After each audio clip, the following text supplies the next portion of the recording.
de Deus. Tá. Pastor Elias, nós vamos ter oportunidade para uma última pergunta de cada um de vocês. Muito bem. Pode fazer a sua. Bom, a minha pergunta é o seguinte: de acordo com os calvinistas, a eleição ela é incondicional e daí não haver necessidade da cooperação do homem na salvação, que é obra exclusiva de Deus. Com base nessa assertiva, eu pergunto: Adão era um eleito? E ainda, a humanidade era eleita? 3 minutos, pastor Elcio.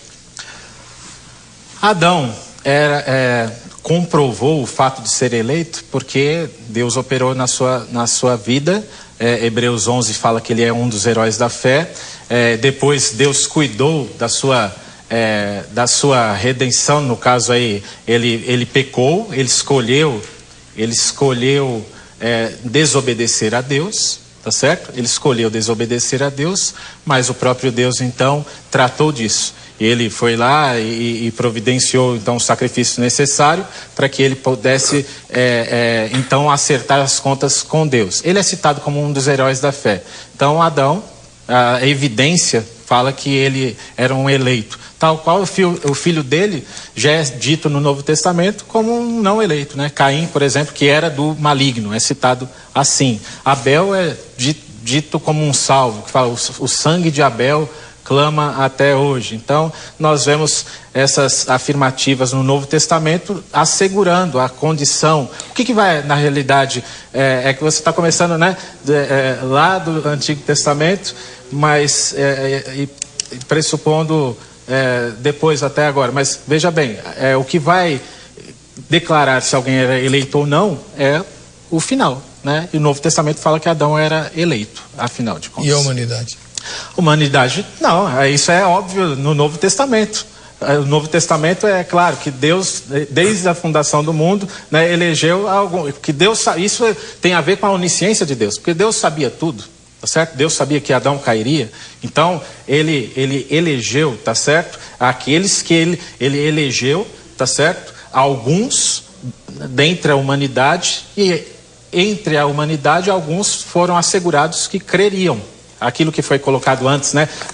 Mas então o homem não quer porque não crê porque não quer. Não, na realidade ele não crê porque não quer em sua responsabilidade, mas ele não tem capacidade disso também. Por quê? Porque a graça de Deus não agiu nele eficazmente. Então ele não vai crer de maneira alguma. Mas o Novo Testamento ainda assim fala que ele é responsável. Agora, começando lá, de novo, em Adão... tem bastante tempo, né? Então, começando lá em a humanidade, olha, da mesma forma que Adão era eleito, a humanidade caiu com ele. Agora, a humanidade a partir dele, tá certo? A gente tem que começar a gente tem que saber que houve um ponto inicial aí. Adão é o pai de todos. A partir dele, Adão e Eva. Então começou ali. Então a gente tá olhando para trás, mas eu estou olhando a partir de Adão para frente. Você já está perscrutando os planos de Deus lá anteriores, lá na eternidade. Então aí outros 500, né? Bom.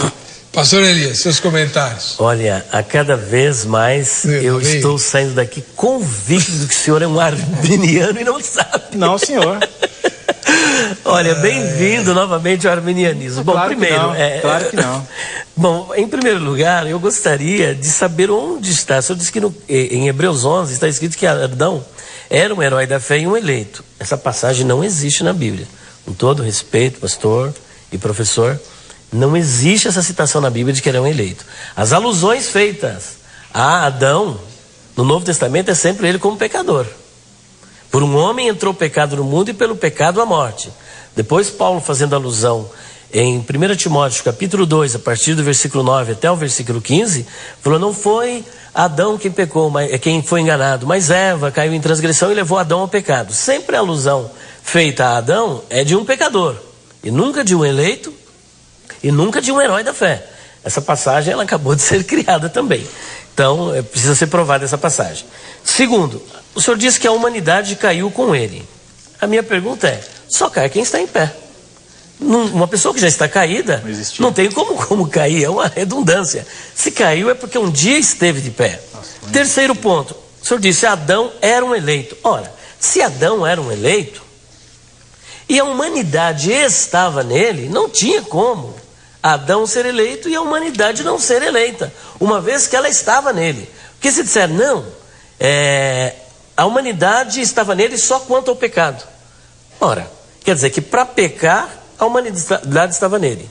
Para ser salva ou eleita, a humanidade deixou de estar nele. Então há uma incongruência, há um anacronismo nessa afirmação, nessa declaração, que é incompatível com o texto bíblico. Então, se Adão era eleito, a humanidade era eleita. Agora, se a humanidade era eleita, eu pergunto por que a maioria vai para o inferno e vai ser condenado para sofrer eternamente?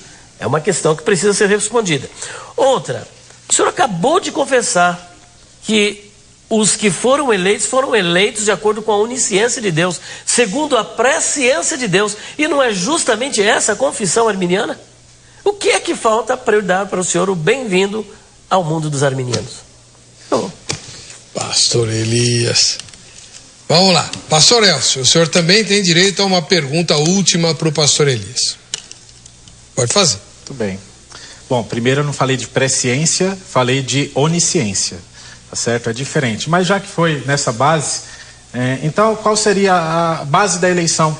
1 Pedro 1:2. Então vamos para lá. É porque eu não quero ser taxado como arminiano, que não sou, né? Então vamos para lá. Qual que é a base ali da eleição em 1 Pedro 1:2? É a pergunta? É. Ah, muito bem. O senhor tem certeza? O senhor quer fazer essa pergunta? Oi? É pergunta ou o senhor está fazendo uma assertiva? Qual é a base? Lê 1 Pedro 1:2 para não tomar o tempo dele.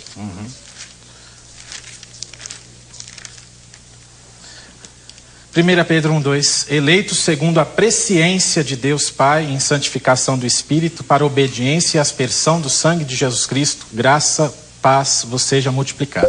Qual é a pergunta do senhor? Então, qual que é, segundo esse texto aqui, a base da eleição, segundo o ponto de vista arminiano? Arminiano. Eu vou responder com uma afirmação que um professor, quando eu estava na 4ª série, ele fez. Olha, a sua declaração é óbvia e ululante, é gritante. Eu creio que a resposta está gritante no texto. Eleitos segundo a presciência de Deus. Presciência e onisciência são termos intercambiáveis para dizer a mesma coisa. A presciência significa que Deus tem uma ciência anterior, e a onisciência, esse atributo incomunicável de Deus, engloba essa presciência. Só é presciente quem é onisciente. Não tem como desvincular uma coisa da outra.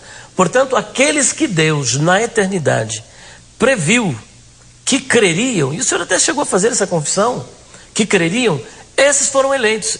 Nós não descremos aqui na eleição e nem na predestinação. É predestinado segundo a presciência de Deus. Eleito segundo a presciência de Deus. A base da eleição é a presciência de Deus. Até porque a Bíblia diz lá em Efésios capítulo 1, versículo 4, que a eleição ela aconteceu antes da fundação do mundo. Se foi antes da fundação do mundo, ela foi antes que Adão fosse criado e antes que ele tivesse pecado. Então Deus, ele fez essa eleição daqueles que ele viu que creriam. Então ele já elegeu. E esta é a eleição segundo a presciência de Deus. Então qual é a base? A presciência de Deus, o pré-conhecimento de Deus, conforme também está em Romanos, muito usado pelos calvinistas, mas parece-me que esse texto aqui, ele é excluído. Romanos capítulo 8, versículo de número 29, olha só que pérola de Paulo, né? Eu também gosto muito dessas expressões de Paulo. Capítulo 8, versículo 29, olha o que está escrito, olha. Porque os que dantes conheceu, ou seja, que conheceu de antemão. Isso aqui está falando nada mais, nada menos da presciência de Deus. Também os predestinou, ou seja, o que vem primeiro? A predestinação ou o pré-conhecimento? O pré-conhecimento, a presciência.